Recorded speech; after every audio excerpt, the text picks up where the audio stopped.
Let's see who's joining this morning. Looks like we got a lively audience for a Sunday morning. Hello, Jamia. Hello, Diane. Hello, Steve.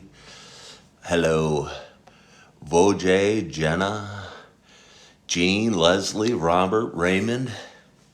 Leslie followed the live, or Lacey, excuse me, followed the live creator. Thank you so much for following the live creator, especially so early on a Sunday morning. I appreciate that.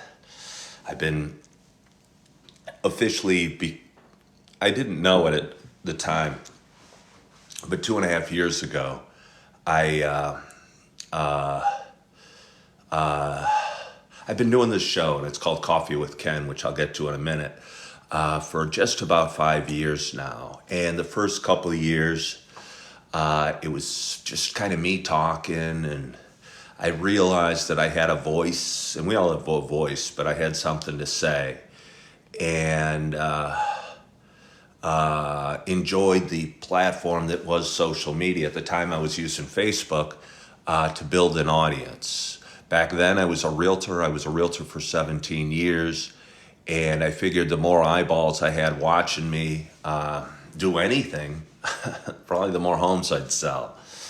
And I was focused on a local audience and telling all my friends to watch it. And anybody I met on the street, I was saying, hey, watch Coffee with Ken. It's a really great show. It's about me talking about life.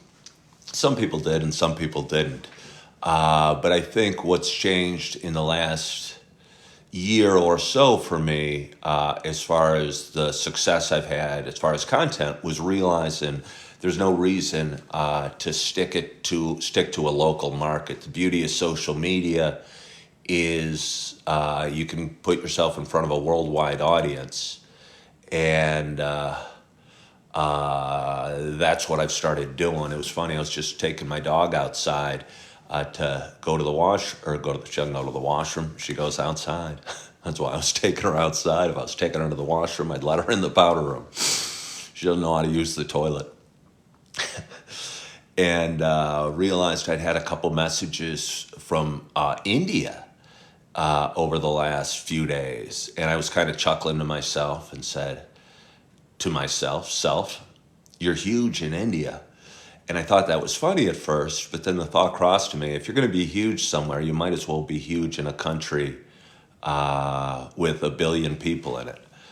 And again, for a couple of years, I was trying to go local and trying to sell real estate and focus on that. And only had limited success because only so many of my friends thought my talk show was cool. Or, why stick to an audience of the 150,000 people that live in my hometown in Naperville when the whole world is out there? So, So good morning to you. My name is Ken Tracy, and this is Coffee with Ken. As I just said, this is a show I've been doing a while. I appreciate you so much for joining. I got a lot of people hopping on, asking questions. Lacey Collar, I'm from Naperville, Illinois, which again is a suburb of Chicago. It's about 35 miles west of Chicago. Jamia, Miss Hampton, yes, I do remember you. Thank you. Jeremiah has Illinois in their Final Four. Watched the game last night. I went to a bar. It's funny, I haven't had a drink in 2.5 years, but still enjoy going to the bar to watch a game and feel the excitement and the cheering. And it's funny how loud drunk people are versus sober people. But it's fun to be around enthusiasm, even if it's inebriated enthusiasm. Benjamin, oh, perfect. I couldn't fall asleep. You'll do the trick. Well, Benjamin, anything I can do for you, I appreciate it. It's funny, I get people saying, oh, you're boring. Nobody cares about what you're saying. All right, that's cool. But I also get people that watch me and reach out to me and say thanks to me and for just sharing some time or sharing some thoughts or sharing some inspiration or sharing just a few minutes on a early morning. Let's see, who else we have? Should I get to what I want to get to? Should I do the obvious, the elephant in the room? Maybe I should address the elephant in the room. For those that have, Benjamin went to North Central. That's cool. I was at the Lantern last night, Benjamin. If you really went to North Central, you know the Lantern then. Good morning, Amy from South Carolina. And Sean, Unc, how do I tell a girl I like her? I've had moderate success with the fairer sex over my years. I've had better success than most, not as good as others. But I've always just been myself and been direct. Actually, for the first part of my life, I was too shy and too worried and too nervous and too insecure to, I don't know, just be myself in front of a woman. But I'd encourage you to be yourself and don't do what I do, do what you do. And what I would do is probably tell her she's got a pretty smile or, she's got beautiful eyes and you'd like to take her out for coffee or I'd like to take you out for coffee is probably what I'd do. But you do you and you do what's comfortable. Again, I think I was trying to pattern my life after other people for too long. And only over the last few years have I realized, that I'm okay. And it's okay to be me. So anyway, for those that have been watching a while, it's not just a show about me talking. And by the way, this is a pretty early live show for me. I don't normally go live at 5:15. And by the way, it's now 5:27 on Sunday morning, March 24th. I do like to give the date. Sometimes I like to give the weather as, well, and I'll have you know it's a chilly day, chilly morning in Naperville. But anyway, as I was saying, this is not just a show about me talking. For those that have been watching a while, it's also a show about me sharing my love of coffee. And with that in mind, I got a nice hot cup of coffee in front of me. And I'm so excited to have my first sip. My hope is that wherever you are, whatever you're doing, that you have a hot cup of coffee in front of you as well. Cheers to us.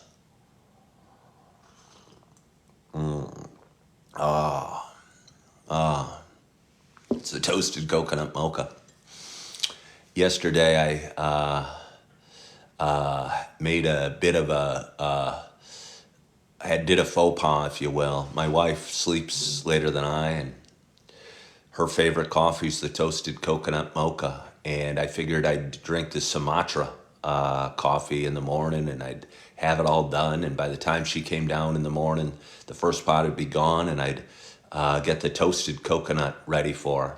So I got up around 4:45, same time as today, and made the pot of coffee. And then I drifted back off to sleep for 2 beautiful hours. And by the time I got up, she was getting up and she voiced her displeasure that it wasn't the toasted coconut and it was the Sumatra. And I said, but I was trying to do the right thing. I was trying to save the toasted coconut for you. I think she understood, but she was still disappointed. Scott says, good morning. Sober 1 year next Sunday. Way to go. And do enjoy watching from the other side of the bars now. Well, good for you, Scott. Congratulations to just about 1 year of sobriety. Again, I haven't had a drink in 2.5 years. It's just one of the many things. I've had so many people reaching out to me. And I love your question, Chugger2. Chugger2 said, define success. Define success. Satisfaction with who you are, where you are, or not even, no, take that back. I define success as satisfaction with who you are and the direction you're going. And it's that simple. It's not a fancy car. It's not a fancy house.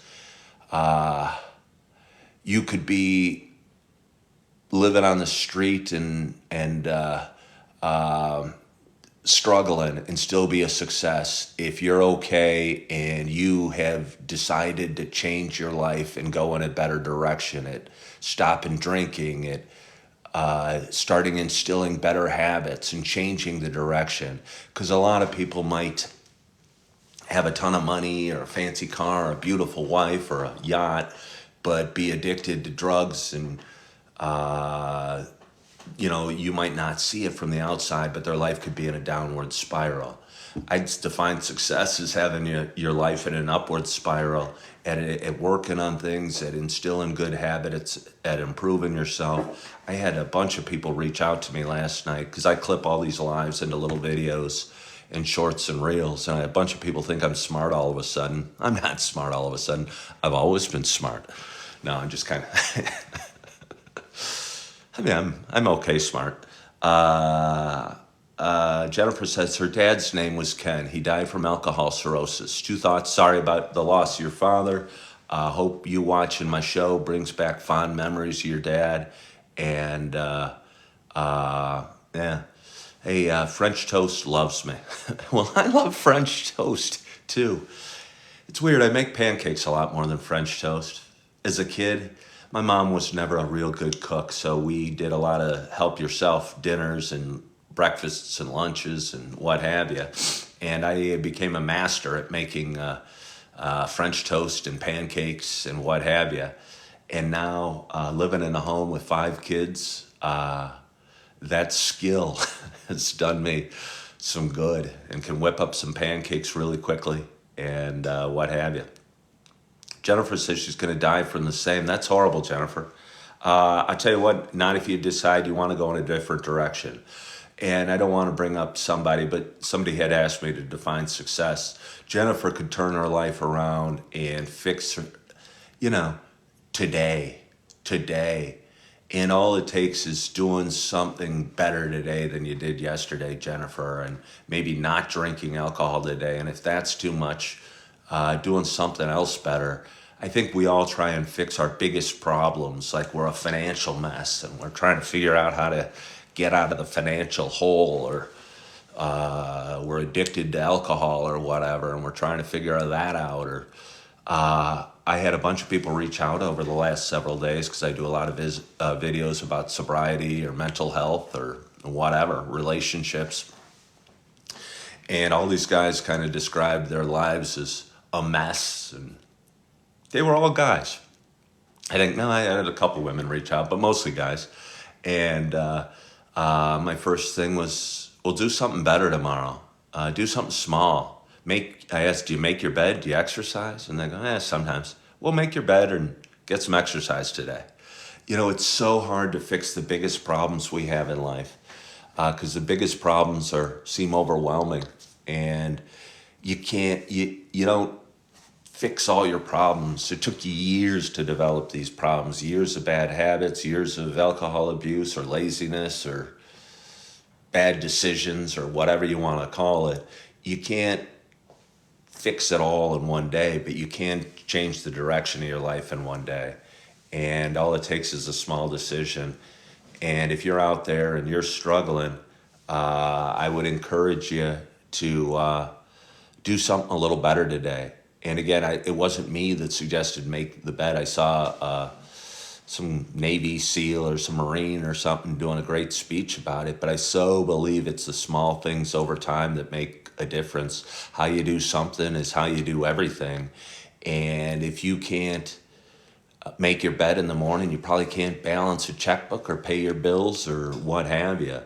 So start doing the little things, get a little more exercise, smile at your neighbors, shake a veteran's hand. How often do I say that? But every chance I get, if I see a guy with a veteran hat walking around, I always chase him in the grocery store. Hey, sir, Thank you for your service. And I used to feel real dorky, but I will tell you the response you get from that, it gives me the chills every time I say it. It feels so good. Jennifer said she's fine. I'll talk about it, Jennifer, if you're going to chime in. Hey, Jennifer, or Chris Jackson, thank you so much for joining and sending me a baby dragon. I've never gotten a baby dragon. I think Chris Jackson's been my most generous benefactor at times. I think I've been sent one galaxy or universe or whatever they call it, and it's worth like 250 diamonds. And I don't know if you guys know how it works. And honestly, when you got a show just my size with a live audience of 17, but again, it's 5:30 on a Sunday morning. How many do what I expect to be tuning in? You don't get a ton of gifts thrown your way. But there's a guy that I watch periodically. He's a Reiki healer, and he looks like Jesus, and he's got long brown hair, and he waves a rock and kind of breathes.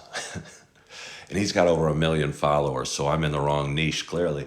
But anyway, my point was I tuned into his live once, and people were sending him things constantly, left or right. And he must get hundreds of dollars every live show he does just from the gifts received. Again, if I had long hair and I knew anything about crystals, that's what I'd do. I'd start a Reiki show about healing. Good morning, Windy City Dude. Thank you for joining. Jennifer, since you said it, Jennifer says she's fine financially. It's mental. It's all mental, Jennifer. It's always mental, because as your thoughts go, so goes your life. And I posted a video yesterday about weight loss and sobriety. And the key to both is changing the way you look at things. And with weight loss, I think we're all focused on the wrong thing, and we count calories or scoops of ice cream, and you probably heard the expression what you focus on expands. And it's true. And if you're focused on the ice cream or the hot dogs or the hamburgers and trying to cut back on that, you're going to have a problem, and you're going to end up eating more. And I learned about 2.5 months ago, if you focus on hunger, because when you're hungry, you're losing weight. So if you spend more time appreciating the experience that is hunger during the day, and you spend 3 or 4 hours feeling hungry each day, you're going to lose weight no matter how many scoops of ice cream you eat later in the day.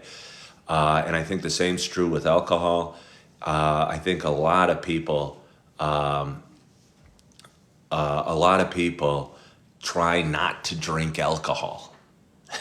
And I think that's the wrong attitude. I think you should learn to appreciate sobriety, or enjoy waking up at 5 in the morning and feeling good and like you got a great night's rest, and put your focus there.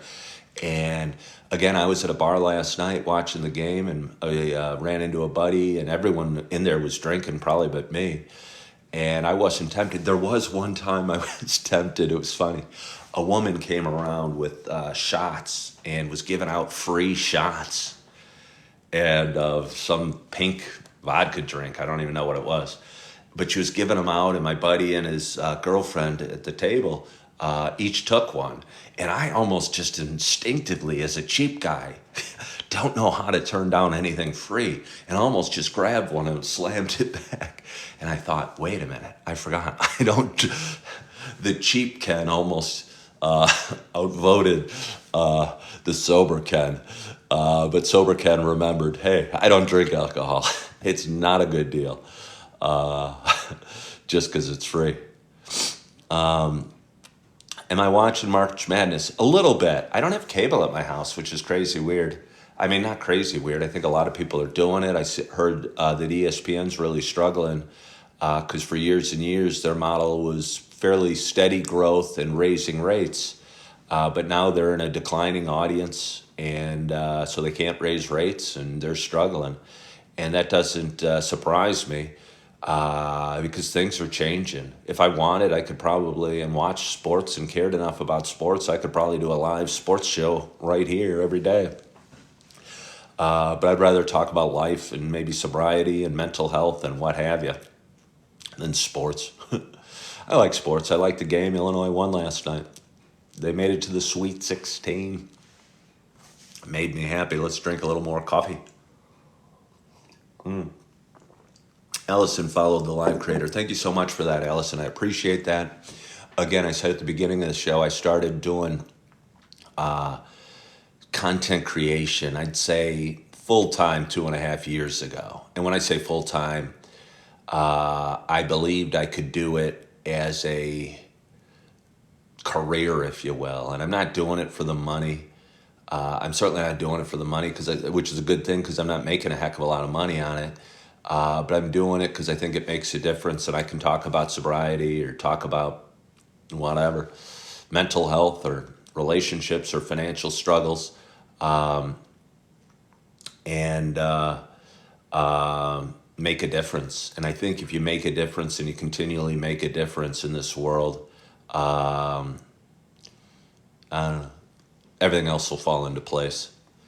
Chugger asked, when did I hug my kids last? I hug them every time I see them. I got two older girls that I hugged the last time I saw them, but they live with their mom out in Oswego. And I'd say I hugged them both a week ago when I saw them last.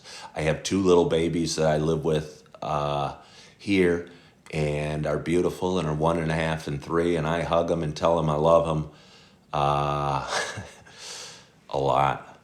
A lot, I promise you that. And my little boy, he's named Augie. He has Down syndrome. He's going to be 3 in just about a month.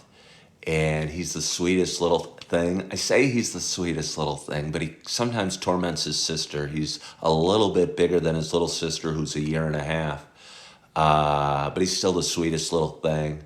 And he gives kisses, and he kind of does open mouth kisses on the lips. And I go, oh, and he's the sweetest little thing, softest little kisses. Hello, RJ, how are you? So thank you for the question. I hug my kids a lot and squeeze them a lot. And with my two little ones, I realize if I kind of hug them and shake them or go like this and go, I love you, they start laughing.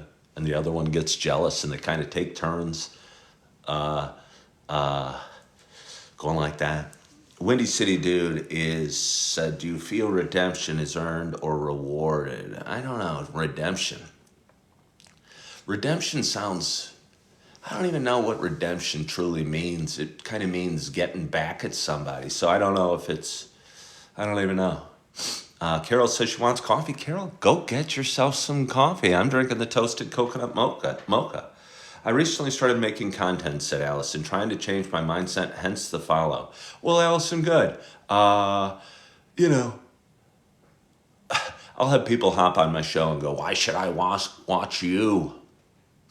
And I'll go, I don't know. I didn't ask you to. You don't have to.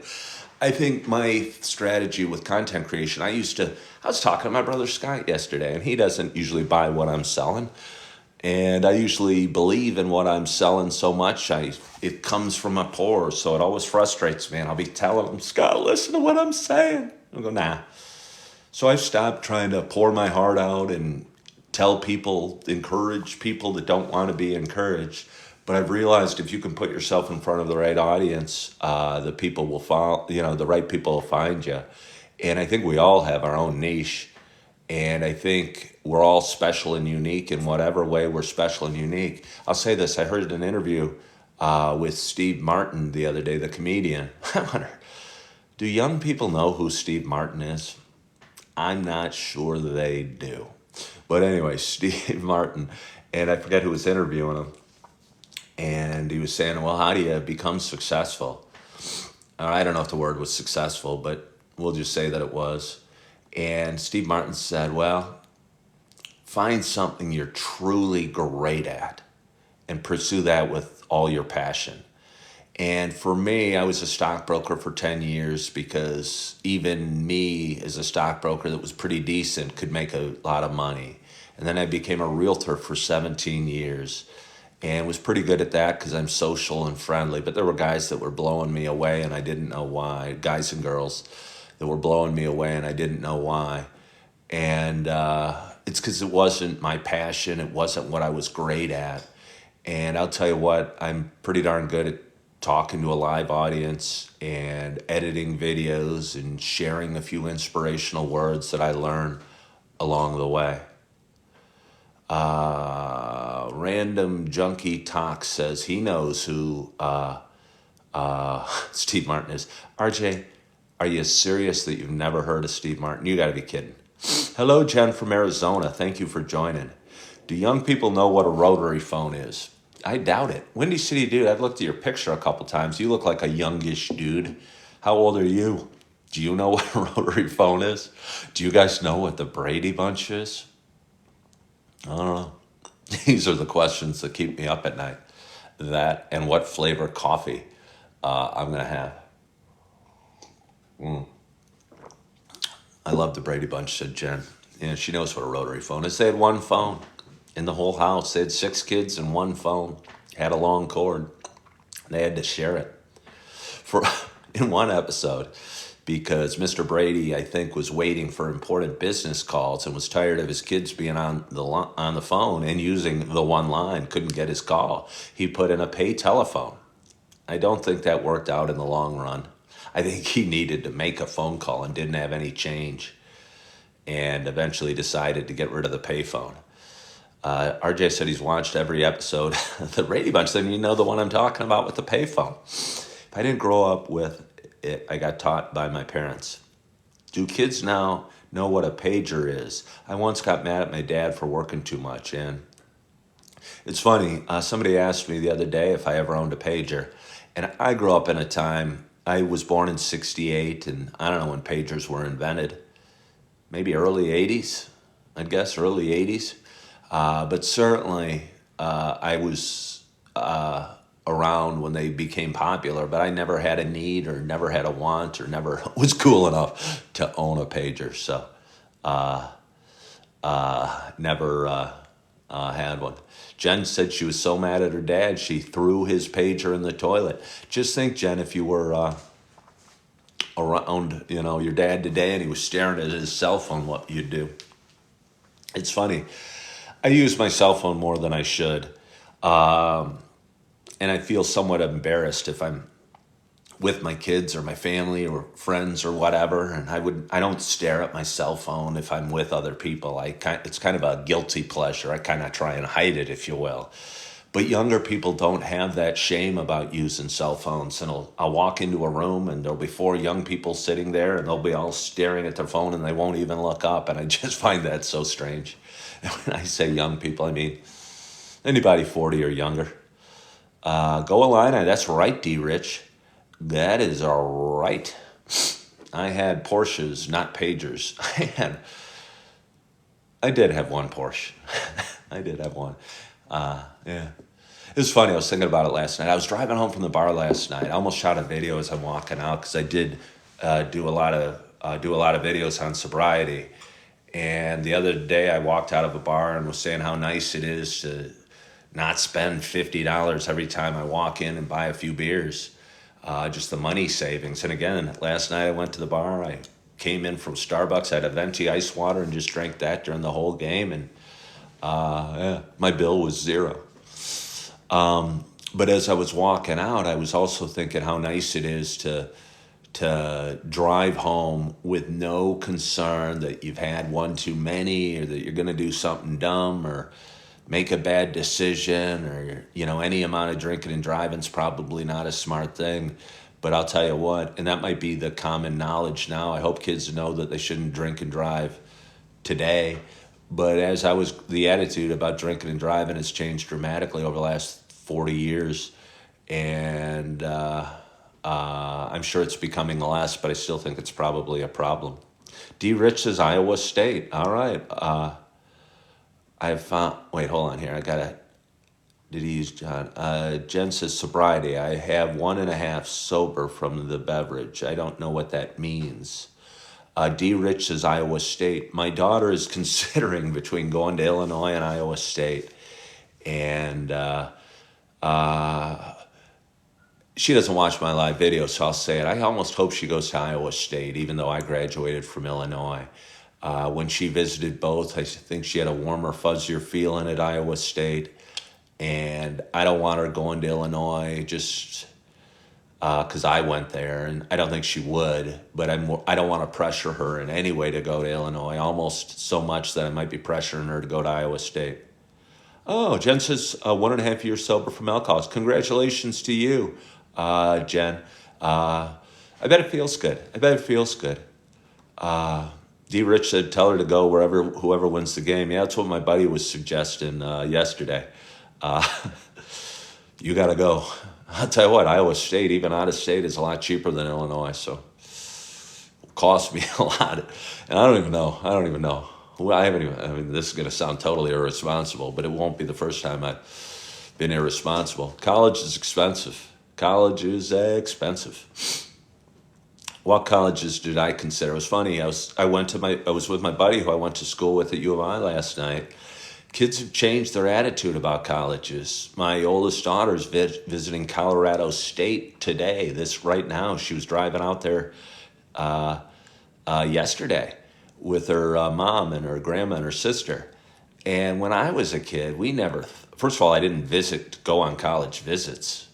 I applied to Wisconsin and Iowa and Indiana and University of Illinois.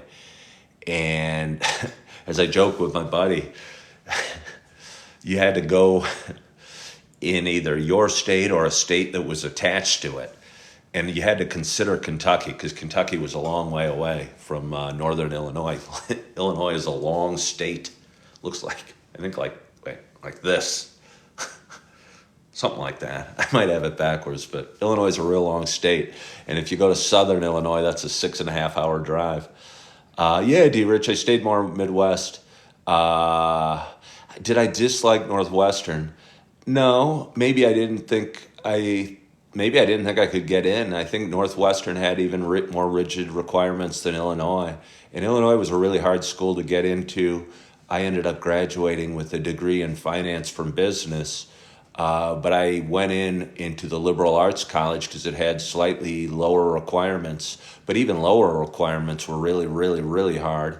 I did real well on my test scores and did okay in high school and was fairly active. I ran cross country and track, and I sent a letter, said, "Hey, I'm smarter than my grades reflect. Please let me in." And they let me in. Windy Dude said he went to SIU Edwardsville. I applied to NIU, SIU, Michigan State, and Harvard. Well, that's a nice mix. That is a heck of a mix. That is a heck of a mix. And you got accepted to both Southern and Harvard. You couldn't make a decision between Southern and Harvard, so you went to Northern Illinois, RJ. I love Southern. I think it's a beautiful school. I'm just teasing about that. But when I was there, it was considered the party school. It was Playboy. I don't even know. Does Playboy still exist? Had a ranking of the top party schools. And Southern was always up there with some other schools. Arizona State, I think, was always up there. Hannity, Illinois is looking great in the tourney. Hopefully them and Purdue can go to the distance. Well, I'd love it. I like cheering for the Big Ten. I love cheering for the Big Ten and always do. I walked by a house in my neighborhood yesterday, and they were hanging a Kentucky flag. I'm a little surprised by that because I thought Kentucky had lost the night before, and they had. Maybe they're still proud and representing, and that's cool. ASU is a huge party school. Never partied once in college. Partying came after college, huh? Sean, thank you so much for following the live creator. I was going to talk about, I'm getting a nicer audience right now, so would feel bad tuning off at this time. My audience is growing. 33 people. I haven't had 33 people in a live for months. I better keep talking. I do a lot of talks. Can I get more coffee? Will you guys hang in? Can we have a sip? Sure. Let's have a sip. Hang here. I'm going to turn it around.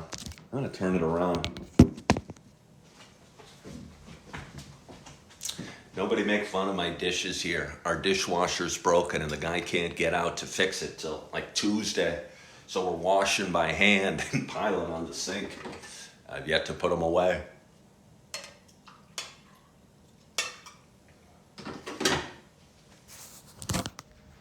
Okay, we're gonna come on back. Oh, it was talking about content creation and social media for a moment. I'm going to get some coffee too. Sounds good. Oh yeah, it's very good. Um, Again, I've been, I'd say, a full-time content creator for 2.5 years. That's when I said I turned my hobby, which was a hobby designed to get stuff off my chest and build my real estate business, into kind of a passion. And I, where do I want to go with this? I decided TikTok was going to be my platform, a choice. But again, I posted a video about this. You never know where opportunities are going to come from. And I've had some explosion in other social media platforms that I did not expect, and have opened up opportunities for me and are really getting me excited. And if I wasn't a little bit diversified in my social media, I think I'd be long in the face and feeling down and feeling sad. But because I'm on other platforms that are growing really quickly, I'm getting opportunities, and I have a little pep in my step and optimism that I wouldn't had I limited it to this platform. And it just feels real, real good. RJ said, how has Instagram changed me in the last 3 weeks? I don't know if it's changed me. Hopefully I'm still me. But it's made me sure optimistic and given me a lot of opportunities.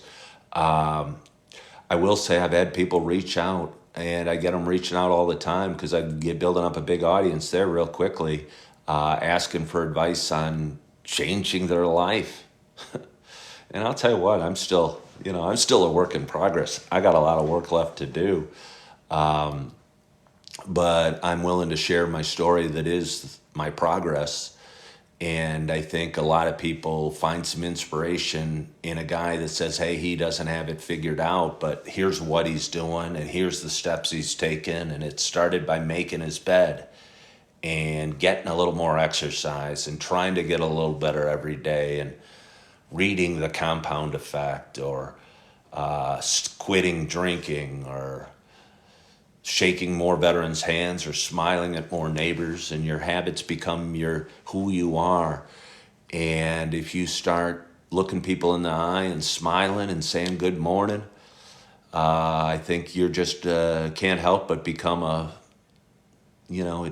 who you are, and you'll become friendlier and more optimistic and more hopeful.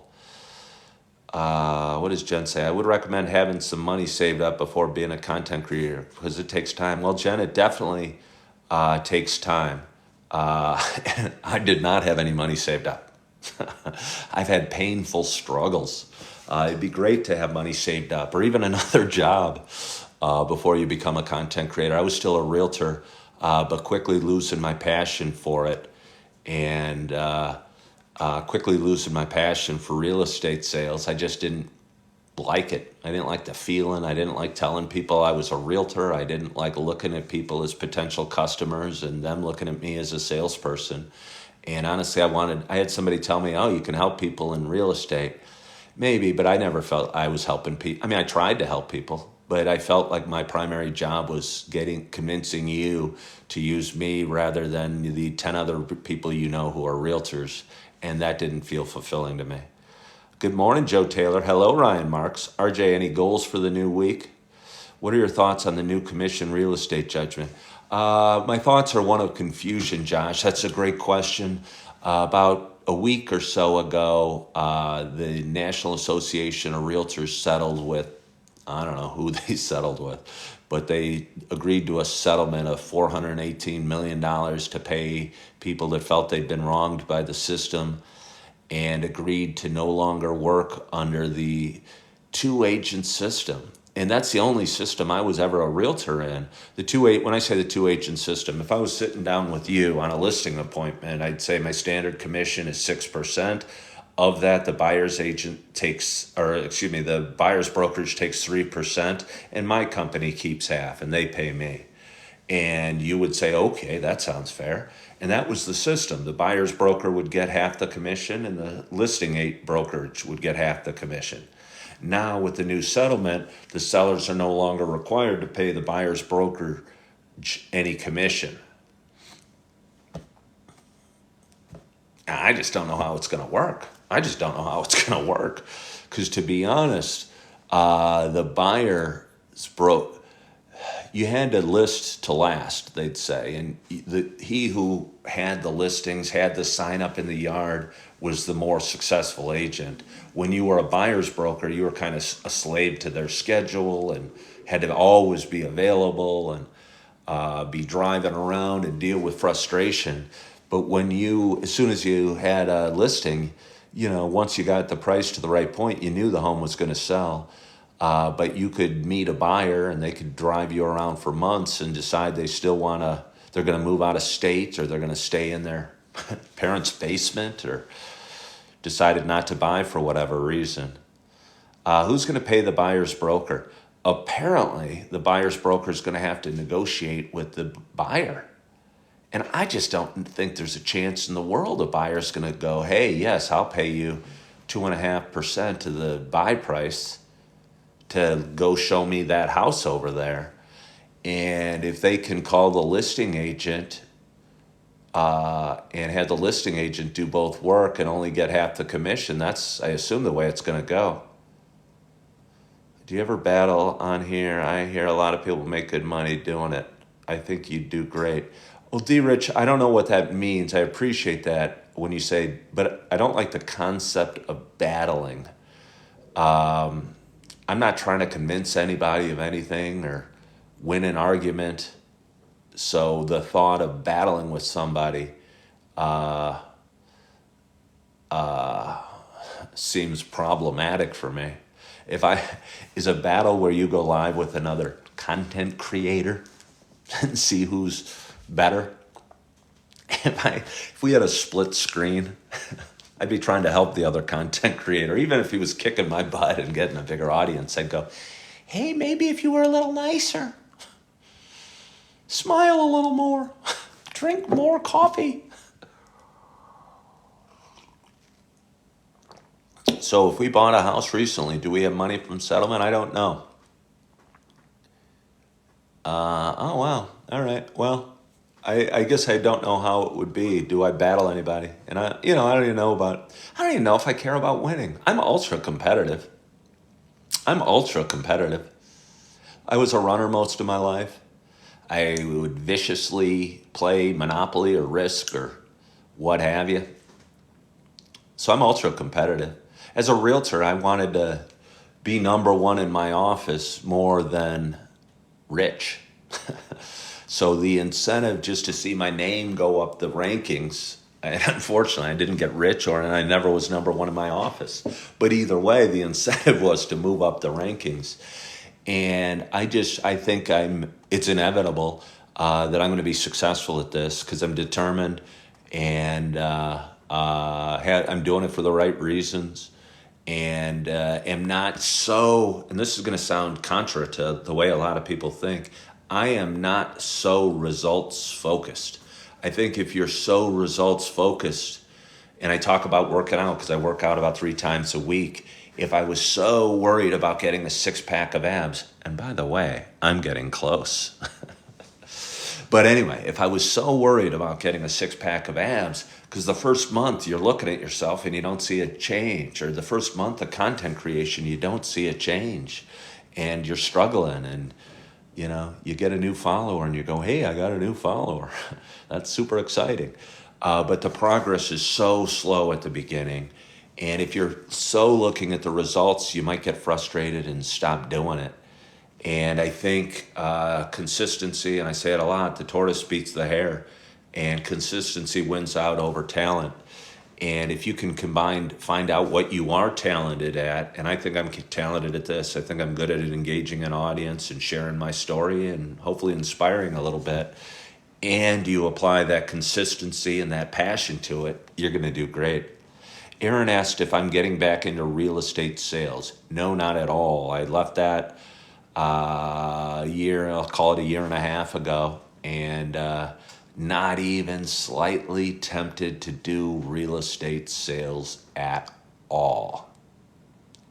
D. Rich says it's a good way to grow my platform. I assume that means the battle. Alex Perlson asked if I do anything else. It's interesting you say that, Alex. Yesterday, I went to a job fair a couple of weeks ago, I could use more money, and I could probably use some of my time being occupied and kept more busy. I mean, I'm busy at home, but I'm also busy pulling my hair out, chasing around my two little babies, being a stay-at-home dad. But I think filling some of that time away from the home would be beneficial to my health and my mental health and just my overall feel good. And I have an interview set up this week with a job. I think I'd enjoy the job and be really good at, but honestly, the pay is not very high. And I'm wondering if it's worthwhile to take a job with low pay, that would, if I had to pay for childcare, it wouldn't, it'd probably break even the cost of childcare. And that doesn't seem to make a lot of sense. So I'm still considering my options. What difference is my Sundays now versus when not sober? Well, my Sundays when I was drinking would have been, I would have known who was playing what basketball game when, how much Heineken I had in the fridge, and was going to be probably having some friends over to watch the game. Now now Sundays are a day I stay at home with my two little ones, and I'm looking forward to that kind of. My schedule has changed. I was staying at home with the little ones 4 days a week, but 2 weeks ago it's dropped down to 2 days a week, and that feels better. That feels better and more. I can be a better stay-at-home dad on a 2-day-a-week basis, and honestly, really miss my babies today, and I'm looking forward to it. But when you're doing it 4 out of 5 days, it was hard for me. Let's have a set number 2. D. Rich still wants me to do battles. Mosey says, hold out for something better. It's interesting you say that, Mosey, and I'll touch on that. I'm pretty optimistic right now that I'm doing the right thing. I booked my first client I ever had the other day.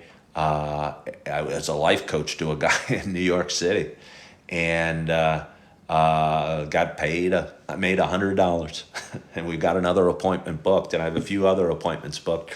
People reaching out to me for business advice or life advice or sobriety advice or relationship advice or whatever are reaching out, and I don't know, at least one so far has been willing to pay me, and I think others will as well. I go see a therapist. I know she charges $200 for 45 minutes. I think I'm pretty good. It's good to do your passion. Yeah, no, I think so. And Mosey says with the job that I should break even, or that I shouldn't break even, hold out for my passion. I think this is my passion, and this is what I'm meant to do. And again, I'm pretty optimistic that it's working. Again, my audience has been exploding on various social media platforms, and my viewership hit an all-time high on YouTube yesterday, and I got more subscribers to my YouTube account than I've ever gotten before, and Instagram's been growing about 1,000 a day over the last week in terms of followers, and I'd love to see TikTok grow as well. I'm putting the same videos on every social media platform, but for some reason my growth on TikTok has plateaued. My therapy, it's very rare for that to happen. Yeah, Jen, it's funny, I've been going to see a therapist for about 8 months now, and I'm not sure how much there is left to talk to. But if I didn't have my therapist scheduled for 3 weeks from now, I think I'd be a little nervous. I'd feel like a ship without a rudder. How do I keep up with Instagram notifications? I try not to worry about it. I try and look less and less. Because again, I can be very addictive, and I think addiction is dangerous unless you can put it towards something that's good. And if you can put your addiction towards your business, and I think to be successful in a small business, you almost have to be addicted to it. So if you can put your addiction towards whatever you're doing for a small business, it's probably the only way to be successful. My favorite movie, Jen asked, I'd say Rocky. And I'd say Jaws would be number 2. And I don't know why, those were both out in the mid to late 70s. I think Jaws was 75 and Rocky might have been 77. So obviously they bring, times from my childhood back. But I think they're both great, great movies. I got a bunch of movies I like a lot, and I enjoy watching movies. Recovering addicts make the best employee, Jen said. Could be. And how do you feel after the lives go off after all the talking? I feel great, RJ. I always feel a sense of accomplishment. And again, I've been talking for almost an hour here. I try and keep them under an hour. Makes the editing of them a little bit easier. But I always feel great. My whole house is quiet. And I just spent about an hour talking here on TikTok. Picked up a few new subscribers. This will turn into probably 10 videos, 10 shorts, reels, and TikToks that I'm going to share on various social media platforms in the coming weeks and build my audience. So I would say if there's the in front of the camera is my most dollar productive activity I do. Talking live is the most productive thing I can do. I need to spend a lot of hours. For every hour I spend doing a live show, I might have 4 hours or 5 or 6 hours editing it into shorts and reels and TikToks and rewatching and adding music and adding words and trying to make it just right so it's compelling to the audience. But I think talking live is the most productive thing I can do as a content creator. Am I a Virgo? No, I am not a Virgo. I'm a Leo. D. Rich said he's been a stay-at-home dad before. Very hard. Yeah. And I have 2 little babies. Again, one's just under 3 and one's just under a year and a half, and 3 stepkids. And it was pretty much more than I could handle. Do I still have the St. Andrews painting? I certainly do. It's in a closet. I don't like it there. I'm hoping to get in a little different situation and have it proudly displayed on my wall. My mother grew up in Scotland, and I've been to St. Andrews, never golfed it, but I've been to Scotland several times and have such fond memories of there. Yeah, just when I thought they wouldn't touch my favorite. What are they remaking Windy City? By the way, speaking of remaking movies, I have it on my list to watch. A movie from the 80s. It was a cheesy, I think it was late 80s, Roadhouse with Patrick Swayze.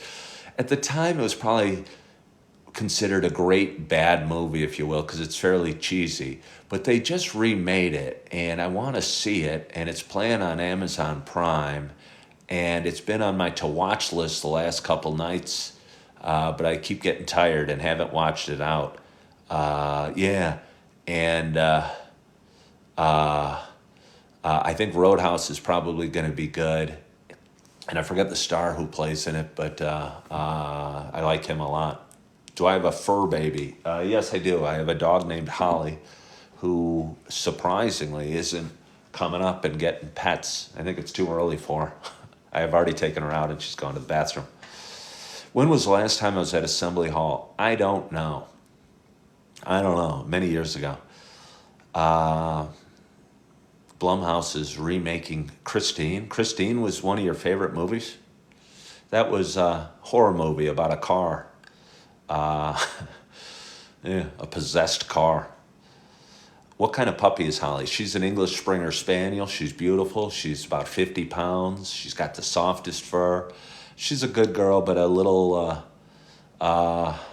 she's a good girl, and we got 2 little babies that step on her, and she tries to do her best not to get agitated with them. And, but if I was sleeping and somebody stepped on me, I might get a little agitated as well. So she's a good girl. Yeah. RJ watched the movie, the new Roadhouse. Wait, what movie on Netflix? Poor baby. But anyway, I've been talking for about an hour, and I don't like to go over an hour. But I want to thank you so much for joining me on this Sunday morning, especially on this early Sunday morning. It means a lot to me that that you hop on and that you care enough to be part of my morning and follow along in my story. And I hope your weekend is going well. I hope you're Basketball pool is going well. I hope you had a great night's sleep last night. I hope your coffee is hot and full.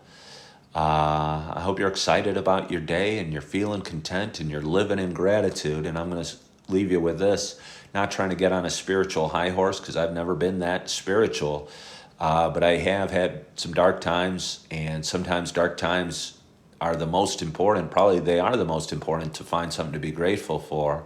And rather than think about individual things, the softness of my bed or the love I have for my children, I laid in bed and before I got up, I just said, thank you, Lord, and took a deep breath, and thank you, Lord, and took a deep breath, and thank you, Lord, and took a deep breath. And again, not trying to get too spiritual or whatever, but I'll tell you what, it was a good way to start my morning and get out of bed. And if you can find something to be grateful for today, I promise you your day's going to go just a little bit better. And if you can get just a little bit better every day, you're going to be really excited about where you are in 6 months or 6 years or 10 years or what have you. So I want to thank you so much again for joining. I appreciate you. I hope you have a wonderful day. I hope you're feeling good. I hope you're loving yourself. I hope you are forgiving yourself. And as always, I hope to talk to you soon. Bye-bye.